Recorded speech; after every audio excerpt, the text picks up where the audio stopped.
विद्यार्थियों, पिछले 2 वीडियो से हम जो आपका विषय पे चर्चा कर रहे हैं वो है भारतीय नृत्य शैलियों का अध्ययन। अभी तक हमने भारत में जो शास्त्रीय नृत्य की शैलियाँ प्रचलित हैं उसमें हमने पहले कथक, फिर भरतनाट्यम, मणिपुरी और कथकली, इन 4 नृत्य शैलियों के बारे में चर्चा की। आज हम एक नृत्य शैली जो आजकल बहुत प्रचलित है उस पर चर्चा करेंगे, वो है ओडिसी नृत्य। ओडिसी जो है ये भी भारत की प्राचीनतम नृत्य शैलियों में एक है। जिस प्रकार दक्षिण में हमने चर्चा की थी कि भरतनाट्यम जो है वो वहाँ की देवदासियों के द्वारा प्रचलित हुआ है, विकसित हुआ है, उसी प्रकार ओडिसी का विकास जो है वो जगन्नाथ मंदिर की देवदासियों के द्वारा हुआ है। और ये देवदासियाँ जो हैं इनको महारी कहा जाता है। और जो स्त्री वेश में लड़के जो हैं इस नृत्य को करते हैं उन्हें गोतीपुआ जो है कहते हैं।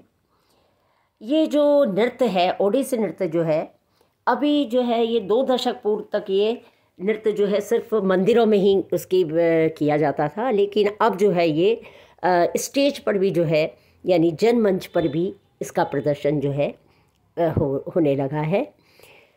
ये ओडिसी नृत्य जो है ये भी भरतनाट्यम की तरह एकल नृत्य है और इसमें जो है नटवर अंग कहे जाने वाले त्रिभंग, उसकी छटा जो है इसमें एक विशेष इसका अंदाज होता है, उसमें इसकी एक विशेषता मानी जाती है।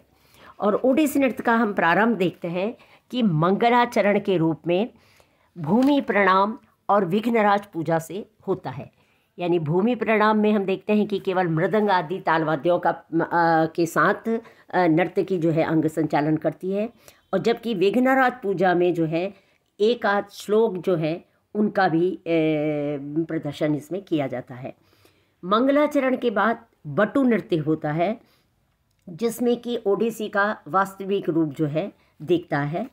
इसमें जो है नर्तकी जो है वो विलंबित लय में चौक नामक अंग स्थिति से नृत्य को प्रारंभ करती है और धीरे धीरे चारियों, करणों, भंगिमाओं का प्रयोग करते हुए अपने उसकी गति को जो है आगे की ओर बढ़ाती जाती है।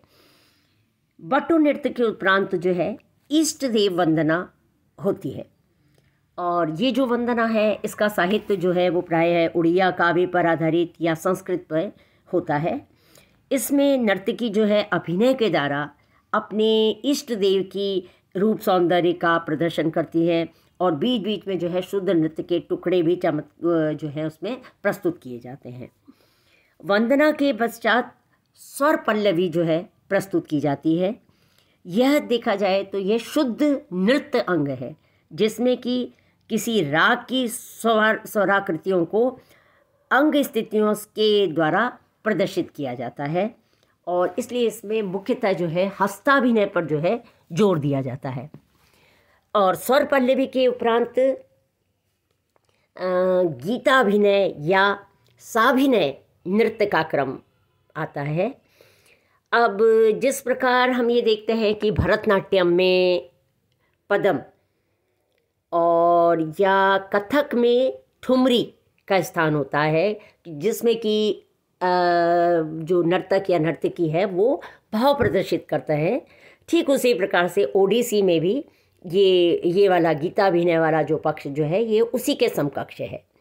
इसमें नर्तक या नर्तकी द्वारा जयदेव, बनमाली दास, उपेंद्र भज आदि कोई भी किसी वो प्रसिद्ध कवि का गीत लेकर जो है उस जो गीत किसी विभिन्न राग रागनियों में निबद्ध होता है उस पर जो है अभिव्यक्ति जो है की जाती है, और एक एक शब्द की व्याख्या में अलग अलग तरह की मुद्राओं द्वारा उसका भाव जो है प्रकट किया जाता है। और विभिन्न प्रकार की नायिकाएं भेद और ये 10 अवतार स्तुति, ये सब जो है ये भी इसमें प्रस्तुत किए जाते हैं। और इसमें जो है हस्ताभिनय तो मुख्य होता ही है, यानी हाथों का संचालन वो तो मुख्य होता है, उसके अतिरिक्त नयन भाव यानी नेत्रों का भाव जो है वो भी इसमें बहुत महत्वपूर्ण स्थान रखता है। और जिस प्रकार भरतनाट्यम में तिल्लाना होता है और या कथक नृत्य में तराना प्रस्तुत किया जाता है, उसी तरह से ओडिसी नृत्य का समापन भी जो है जो जिससे किया जाता है वो वह कहलाता है तर्जन, जिसमें कि स्वर ताल नृत्य इसकी त्रिवेणी जो है नर्तक या नर्तकी द्वारा प्रस्तुत की जाती है। और यानी वो नृत्य की गति को जो है चरमोत्कर्ष पर इसमें ले जाया जाता है। अब जो है हम देखते हैं कि हाल के वर्षों में इस नृत्य ने जो है बहुत ही अधिक लोकप्रियता प्राप्त की है और इसमें कई इस नृत्य का इसमें विधा में भी इसमें कई विस्तार हुए हैं, नई भी नृत्य रचनाएं भी हैं इसमें जोड़ी गई हैं। अब ओडिसी नृत्य जो है इसका वाद्य वृंद हम देखते हैं कि बहुत सीमित होता है। एक गायक या गायिका के अतिरिक्त इसमें एक मृदंग वादक या बांसुरी वादक ही इसमें मुख्यतः रहते हैं। अब पर आजकल स्वर संगति के लिए कोई जो नर्तक हैं वो अपने साथ सारंगी या वायलिन वादक को भी लेने लगे हैं। और इनके साथ जो भी कलाकार यानी नर्तक या नर्तकी ओडिसी नृत्य प्रस्तुत करते हैं तो उनके साथ जो गुरु होते हैं वो नृत्य गुरु जो है मजीरे पे ताल देते हुए बोल को बोलते हैं और नृत्य का उसके पूर्ण जो है संचालन करते हैं। इसकी ओडिसी की वेशभूषा जो है वो बहुत ही सुंदर होती है और इसमें प्रायः उड़िया करघे से बुनी हुई रेशमी साड़ी को लांगदार करके इस तरह से बांधा जाता है कि उसका पल्ला आगे की तरफ लटकता है और कमर में चांदी का बेल्ट होता है और प्रायः मतलब चांदी के आभूषणों पर जो है इसमें ज़्यादा प्रयोग होता है। और जूड़े के स्थान पर इसमें शीश पर एक पुष्प मुकुट या एक प्रभा मंडल जो है वो नर्तकी जो है इस तरह से बना के रखती है।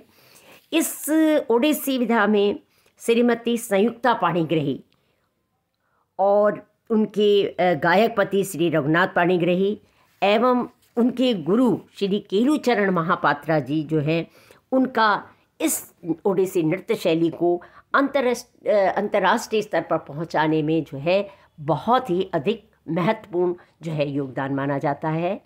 इस प्रकार आज जो है ओडिसी नृत्य भी जो है भारतीय नृत्य शैलियों में अपना एक प्रमुख स्थान रखती है। इस प्रकार ये आपकी जो प्रमुख नृत्य शैलियाँ इतनी हैं। Thank you.